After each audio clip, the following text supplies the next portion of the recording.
नमस्कार, मैं हूं अंकुर और आप देख रहे हैं सत्य हिंदी का न्यूज बुलेटिन। एक नजर अब तक की सुर्खियों। सिलक्यारा टनल में मजदूरों को निकालने के प्रयास के बारे में राष्ट्रीय आपदा प्रबंधन प्राधिकरण के सदस्य लेफ्टिनेंट जनरल सैयद अता हुसैन ने साफ किया है कि बचाव अभियान में अब ऑगर मशीन की कोई भूमिका नहीं होगी। समाचार एजेंसी एनआई से बातचीत में हसनैन ने कहा, ऑगर मशीन का उपयोग अब कोई विकल्प नहीं है। ऐसा इसलिए कि यह मशीन लगातार अटक जा रही थी और इसे बाहर निकालने में बहुत वक्त लग रहा था। ऑगर मशीन के टूटे हिस्से और मलबे को निकाल लिया गया है। हमें उम्मीद है कि सुरंग में आज शाम से मैनुअल ड्रिलिंग शुरू हो जाएगी। इसके लिए 6 सदस्यों की एक टीम होगी जो 3-3 के समूह में काम करेगी। ड्रिलिंग के लिए धरती के अंदर की हलचल पर नजर रखने के लिए सेंसर लगे हैं। बिहार के डिप्टी सीएम तेजस्वी यादव ने रोजगार के मुद्दे पर एक बार फिर यूपी के सीएम योगी आदित्यनाथ को घेरा है। उन्होंने एक सम्मेलन में कहा कि लड़ाई दंगा फसाद नहीं, अब तो यूपी के लोग आते हैं तो कहते हैं कि वहाँ के मुख्यमंत्री बाबा हैं, वो खाली घंटी बजवा देंगे, लेकिन नौकरी लेने बिहार ही आना पड़ रहा है। घंटी बजाने से कौनो पेट भरे वाला है, इसलिए आप सब लोग अफवाहों पर मत रहिए।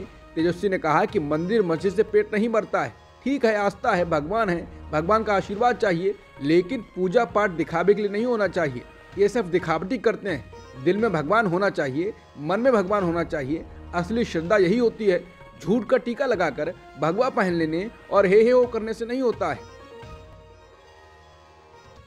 उपराष्ट्रपति जगदीप धनखड़ ने कहा है कि मैं आपको एक बात कहना चाहूंगा, पिछली शताब्दी के महापुरुष महात्मा गांधी थे, लेकिन इस शताब्दी के युग पुरुष नरेंद्र मोदी हैं। उन्होंने कहा कि महात्मा गांधी ने सत्य और अहिंसा से हमें अंग्रेजों की गुलामी से छुटकारा दिलाया। भारत के यशस्वी प्रधानमंत्री श्री नरेंद्र मोदी जी ने देश को प्रगति के उस रास्ते पर डाल दिया है जिस पर हम सदैव देखना चाहते थे। जिसके बाद लोगों का कहना है कि ये संवैधानिक पद पर बैठे हैं। लोग कह रहे हैं कि और ये देश के उपराष्ट्रपति हैं, संवैधानिक पद पर बैठे हैं, क्या ही कहा जाए। उन्होंने कहा कि महात्मा गांधी ने सत्य और अहिंसा से हमें अंग्रेजों की गुलामी से छुटकारा दिलाया। भारत के यशस्वी प्रधानमंत्री श्री नरेंद्र मोदी जी ने देश को प्रगति के उस रास्ते पर डाल दिया है जिस पर हम सदैव देखना चाहते थे। जिसके बाद लोगों का कहना है कि ये संवैधानिक पद पर बैठे हैं। लोग कह रहे हैं कि और ये देश के उपराष्ट्रपति हैं, संवैधानिक पद पर बैठे हैं, क्या ही कहा जाए। तेलंगाना चुनाव को लेकर सट्टा बाजार में कांग्रेस और बीआरएस के बीच अंतर बढ़ता जा रहा है। सफोलॉजिस्ट पार्थदास के अनुसार तेलंगाना में सट्टा बाजार के अनुसार कांग्रेस को 56 से 58 सीटें मिल सकती हैं और बीआरएस को 50 से 52 सीटें मिल रही हैं। पहले सट्टा बाजार में कांग्रेस को अधिकतर 56 सीटें मिल रही थी, अब बढ़कर 58 हो गई हैं। चुनाव आयोग ने केसीआर सरकार को झटका देते हुए सोमवार 27 नवंबर को रायतू बंधु योजना के तहत रबी फसलों के लिए किसानों को वित्तीय सहायता देने की अनुमति वापस ले ली है। तेलंगाना के एक मंत्री ने चुनाव आचार संहिता के प्रावधानों का उल्लंघन करते हुए इसके बारे में सार्वजनिक घोषणा की थी। चुनाव आयोग ने कहा कि इस योजना के तहत तब तक किसी पैसे का वितरण नहीं किया जाएगा जब तक कि तेलंगाना राज्य में सभी चुनावी प्रक्रिया पूरी नहीं हो जाती। बता दें 24 नवंबर को चुनाव आयोग ने राज्य सरकार को 28 नवंबर से पहले रायतू बंदी योजना के तहत राशि वितरित करने के लिए हरी झंडी दे दी थी। खाद्य और नागरिक आपूर्ति मंत्री छगन भुजबल ने अपनी ही सरकार के लिए मुश्किलें खड़ी कर दी हैं।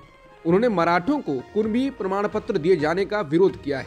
इस मामले में अपनी ही सरकार द्वारा गठित न्यायमूर्ति संदीप शिंदे समिति को रद्द करने की मांग की है। उन्होंने कहा है कि समिति का गठन किया गया है, लेकिन सुप्रीम कोर्ट ने कहा है कि मराठा समुदाय पिछड़ा नहीं है। उन्होंने ये भी कहा कि हाल के दिनों में मराठों को दिए गए कुणबी जाति प्रमाण पत्र को रद्द कर दिया जाना चाहिए। छगन भुजबल एनसीपी यानी अजित पवार समूह से हैं और वो ओबीसी समुदाय से आते हैं। राज्य के खाद्य और नागरिक आपूर्ति मंत्री छगन भुजबल रविवार को हिंगोली में ओबीसी समुदाय के महाएलगर मेलावा में बोल रहे थे। केंद्रीय गृह राज्य मंत्री अजय कुमार मिश्रा टेनी का कहना है कि नागरिकता संशोधन अधिनियम यानी सीएए के नियम केंद्र द्वारा 30 मार्च 2024 तक तैयार कर लिए जाएंगे। मंत्री ने पश्चिम बंगाल के उत्तर 24 परगना जिले के ठाकुर नगर में दलित मतुआ उत्सव में भाग लेने के दौरान इसकी घोषणा की। देश में लोकसभा चुनाव अप्रैल 2024 में होने वाले हैं। केंद्रीय मंत्री मिश्रा ने वार्षिक रास उत्सव में कहा, मैं आश्वस्त कर रहा हूं कि मतुआ समुदाय के सदस्य अपनी नागरिकता नहीं खोएंगे, वो सभी सुरक्षित हैं। मेरे पास जो नवीनतम जानकारी है उसके अनुसार सीएए के लिए कानून 30 मार्च 2024 तक तैयार कर लिया जाएगा। बता दें केंद्र ने पहले भी कहा था कि वो सीएए के लिए कानून बनाने की प्रक्रिया में है। ओडिशा के मुख्यमंत्री नवीन पटनायक के करीबी सहयोगी और पूर्व आईएएस अधिकारी वी कार्तिकेयन पांडियन सोमवार को औपचारिक रूप से बीजू जनता दल में शामिल हो गए। पांडियन मुख्यमंत्री, मंत्रियों, विधायकों और वरिष्ठ बीजेडी नेताओं की उपस्थिति में पार्टी में शामिल हुए। अक्टूबर में ओडिशा कैडर के आईएएस अधिकारी रहे पांडियन ने अपनी नौकरी से इस्तीफा दे दिया था और उसके तुरंत बाद ही उन्हें modern Odisha and transformational initiative का प्रमुख नियुक्त किया गया था। ये पद कैबिनेट मंत्री के स्तर का था। इसके बाद ही चर्चा तेज हो गई थी कि पांडियन राज्य के मुख्यमंत्री नवीन पटनायक के राजनीतिक उत्तराधिकारी हो सकते हैं। संसद का शीतकालीन सत्र 4 दिसंबर से शुरू होगा। ये 22 दिसंबर तक चलेगा। इस सत्र के शुरू होने से पहले 2 दिसंबर को सर्वदलीय बैठक बुलाई गई है। संसदीय कार्य मंत्री प्रहलाद जोशी ने कहा कि सत्र में 19 दिनों में 15 बैठकें होंगी। टीएमसी सांसद महुआ मोइत्रा के खिलाफ कैश फॉर क्वेरी आरोपों पर आचार समिति की रिपोर्ट सत्र के दौरान लोकसभा में पेश की जाएगी। संसद में लंबित एक अन्य प्रमुख विधेयक मुख्य चुनाव आयुक्त और चुनाव आयुक्तों की नियुक्ति से संबंधित है। मानसून सत्र में पेश किए गए इस प्रस्ताव को सरकार ने विपक्ष और पूर्व मुख्य चुनाव आयुक्तों के विरोध के बीच संसद के विशेष सत्र में पारित करने पर जोर नहीं दिया था। आने वाले सत्र के दौरान आईपीसी, सीआरपीसी और साक्ष्य अधिनियम को बदलने वाले विधेयकों पर विचार किया जा सकता है। गृह संबंधी स्थायी समिति ने हाल ही में 3 रिपोर्टों को अपनाया है।